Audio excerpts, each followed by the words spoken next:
time is 7 p.m. There are 5 members of council present. A quorum is established. I call this meeting to order.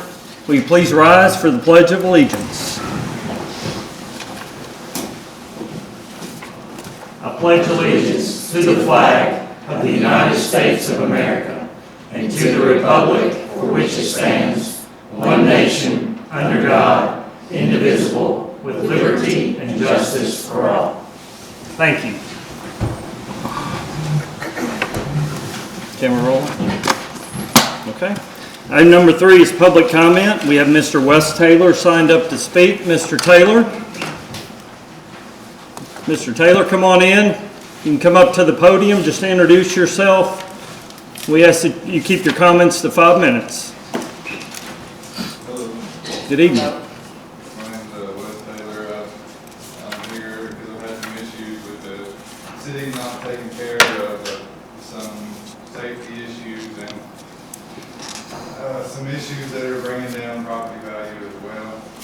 9/26, I sent the mayor a video in response to a lot. I'm trying to keep this about the 2 buildings that are the 2 properties next to me. But I've notified you about them on 9/26.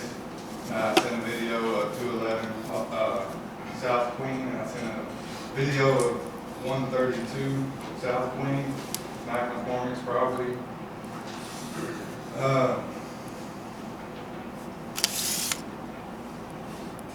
He's built his own flood wall about 1,500 feet, about 7 feet high. What that's doing is it's pinching the water that's run off from all the elevation above it. And it's slowing it to the point that it's filling the city sewers and the city drainage system. And how hydraulics works is it doesn't matter that it's up here. Whenever you put pressure on it, it's going to explode out of the ground at a lower point. And I got videos of it happening, and I've sent you some. And you said that that Steve was going to come and document everything, and he's never came that I'm aware of. I've talked to Mike and to the guy that I sent you, where he was running the sewer straight into the creek there at Hingston.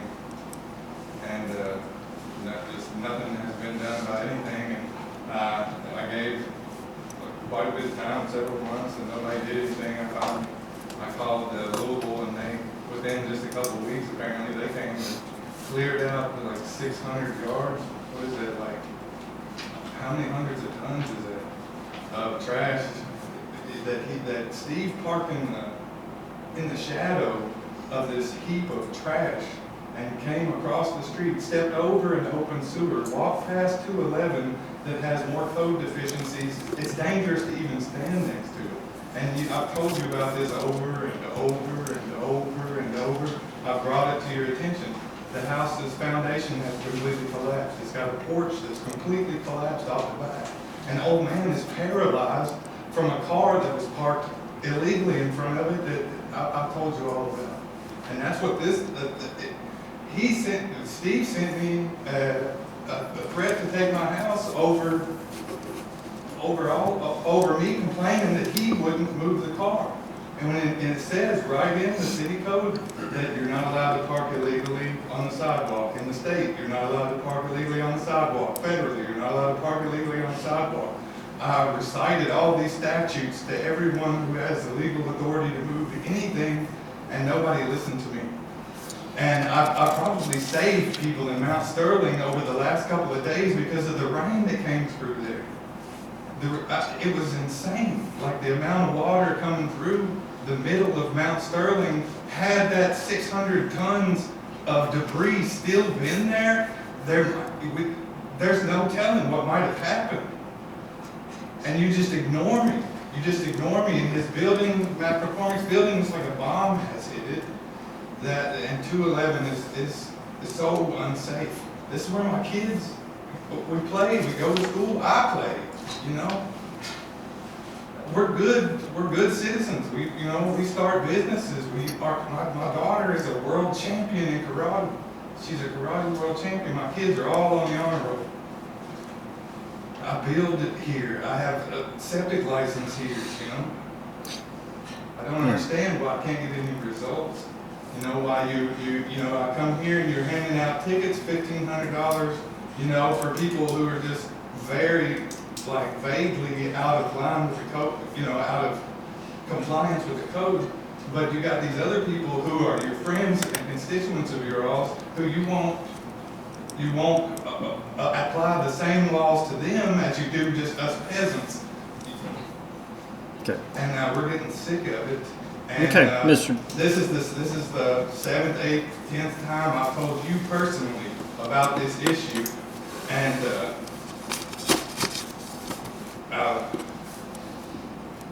you all have checks and balances too. I won't be ignored forever. Eventually, the emails, the mass emails I send out every week about you, that somebody's gonna know, somebody's gonna hit. It's gonna hit.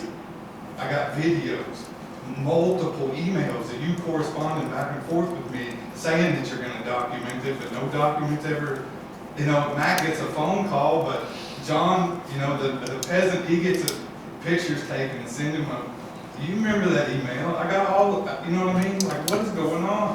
Why is Mac McCormick above the law? So, I hear you, Mr. Taylor. I've got all your emails here. Okay, I have received your emails. I've got that. It is, and in these emails. And I came to the November 14th meeting and brought it up again. Yeah. Then. And Mr. Taylor, I've allowed you to speak. May I speak? May I speak? So we have your emails, and in here I have documented my thanks to you for being a good citizen and for doing what you can to help out. And we truly appreciate that. And I have offered time and time again, you are more than welcome. This City Hall is open every single day to come sit down and speak to us, and we will go through all of your issues one by one and make sure that we take those to a point where you feel satisfaction. Okay? We have offered that. We've allowed you to come to the Code Enforcement Board, which you did in November. We scheduled you again in January. You weren't able to make that. What steps have you taken since then? Like I did. I came, I corresponded, I did the phone calls, I came to the meetings. Now what? Right. Well, now what? You're here tonight. Months ago. So I would like to ask, December, January, February. Mr. Taylor, I would like to ask, you're here tonight. May we sit down and speak before you leave City Hall and address every one of these issues you've brought to us? We're happy to do that. Issues yet. I'm just now putting in the records request, and it was supposed to have 5 days, and of course this is. Here's your records right here. 5 days. This is 5 days. Here's your records that you've requested. Right. We're ready to turn those over to Let me review you. it before we sit down and talk. You're already aware of the issues with 211. We are. And you're already aware with Mac McCormick and his roof that's blowing all around the neighborhood. Yes. That you wrote me a ticket for. I didn't write you any ticket. That That is a false statement. But we're not going to be able to debate this to satisfaction right now. I would ask that you please stay here tonight. I will bring our code enforcement officer, our public works director, myself, any council member that wants to sit down, and we'll answer each one of your questions and concerns. You have made accusations tonight about fellow property owners, which... I don't have no heat in my house right now because of the way you're raising the base flood level. And we can sit down. I'm an engineer with the Army Corps of Engineers. I can sit down and show you the math on what's happening. But I don't have time tonight because I don't have heat anymore because the issues with Mac has flooded my basement. He's adding flood wall, and it's called a BFL. It's called base flood level. We certainly understand your concerns, and we're not going to get anywhere with constant emails back and forth. We desperately need you to sit down with us so we can address each one of your concerns. I would like to make an appointment. What time tomorrow would you like to come in? 1 o'clock? 2 o'clock? 3 o'clock? Whatever time is best for you, we will make time. I'll make time at 3 o'clock tomorrow. 3 o'clock tomorrow sounds great, and we'll make sure that we see you Give me here. my public records and let me. Yes, sir. Right here. You'll sign for those. He doesn't have to sign, but. Okay. There you go. That's everything you'd requested. Okay, you're welcome. Okay, next on the agenda is Mr. Patrick Manning, Director of Parks and Recreation. Patrick, welcome. Thank you, guys. I'll be a little easier. I'm representing the Board of Parks and Recreation for some additional revenue for our 5 parks. I kind of asked them for money, like always. We've got a felon infrastructure of 30 plus years, and Easy Walker, and Millwoods are as well, so just kind of asking for some help. Oh, okay. So you had handed this out to council. Do you want to speak about any of these projected capital needs that you have on this sheet? Obviously, one of them is the lights, and that is kind of hopped off the topics. Obviously, we've got 5 fields, 1 soccer complex. We're down to, we've got 1 field left that will have warranty till 2032. The other fields do not. We again obtained some parts, but we don't know how long that's going to be. Right now, they're going on and off randomly. Lights. Of course, the importance of lights is we have weekend tournaments that bring in revenue that's for economic impact for the community. And we do our special events, our Christmas in the park, our Boo Fest, etc. So the lights is a safety concern as well. What, during the year, when do you use the lights as far as summer? Most of your events are what, or spring, summer, fall? We start our first weekend tournaments March the 8th, and we'll go through October the 5th. So every weekend those are used. Our baseball, softball starts mid-March. McNabb baseball, softball actually started last Monday. They utilize the lights for it. And we basically go all the way through October. We've got a huge list of wants, and I know the revenue has increased tremendously in the last 20 years. What have you done with the money, the increases, to prepare for these improvements that are necessary? Well, unfortunately, we didn't have a sustainability fund that was set up. Due to owing a large debt still left at Easy Walker Park that was created in 1990. So we were roughly $800,000 using round numbers in 2011, 2012. And the board, we were very frugal and paid that off. I think we set it up on a 15-year note, and I think we got it paid off at 8. What year was that? You got actually paid off the last What I little thought. bit. We played off, yes. I think in 2022. 2.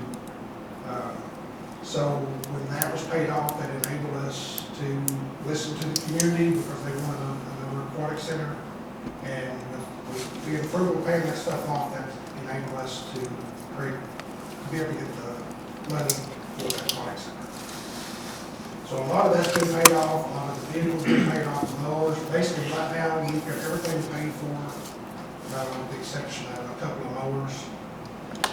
But so we didn't get to fix the trails, the parking lots. You know, we looked at that, and we got that completed, and now we're at the point where the rest of the stuff is failing. And you don't think that you can take out some type of funding and finance it and pay it forward just like you did the other things? It's possible, but it would be little by little. And I'm not sure if that's even possible at this point. Like I said, the infrastructure that needs to be replaced is, and we'll apply for grants, we always do, but it's not feasible about that now. This is a good graphic right here, and if you all have not, I know you didn't flip your page over to see that. So the lights that you're talking about, we have several different fields. Soccer fields aren't shown on here, obviously. Are they needing replaced? Yes. Okay. So the Rumpke Field lights, I keep seeing on social media, there's warranties to replace all these lights. Can you clear that up? Are there warranties to replace these lights that are here? The Rumpke Field's only one that is good till 2032. Okay, so that's the only field that there's any warranty under. These other lights, there is no, the company's not coming